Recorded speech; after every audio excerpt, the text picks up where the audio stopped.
പത്തനംതിട്ട അടൂർ പറക്കോട് ബാറിന് സമീപം റോഡരികിലെ ഓവുചാലിൽ പെരുമ്പാമ്പിനെ കണ്ട് ആളുകൾ കൂട്ടം കൂടി നിൽക്കുന്നത് ശ്രദ്ധയിൽപ്പെട്ട പറക്കോട് സ്വദേശി ദീപുവാണ് ഓടയിലിറങ്ങി പെരുമ്പാമ്പിനെ പിടികൂടിയത്.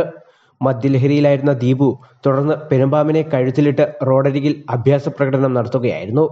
ഒപ്പം മറ്റുള്ളവർക്ക് പാമ്പിനെ തൊടാൻ അവസരമൊരുക്കുകയും ചെയ്തു. ചുറ്റും കൂടി നിന്നവർ പെരുമ്പാമ്പിനെ കഴുത്തിലിടുന്നത് അപകടമാണെന്ന് പറഞ്ഞിട്ടും ഇയാൾ ചെവിക്കൊണ്ടില്ല. തുടർന്ന് വിവരമറിഞ്ഞെത്തിയ പോലീസും വനംവകുപ്പും പെരുമ്പാമ്പിനെ പിടികൂടി.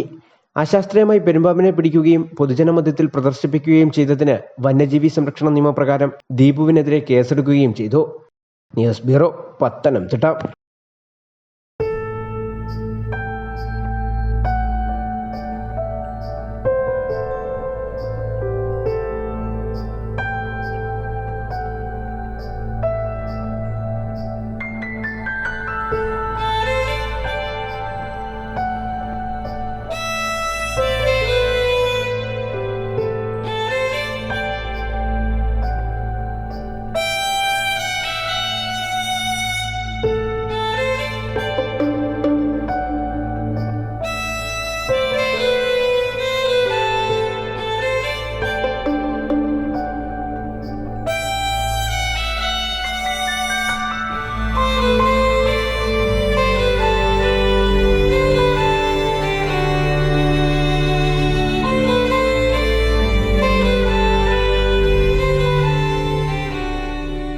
Mount Zion Medical College Hospital, Adur, Pathanamthitta.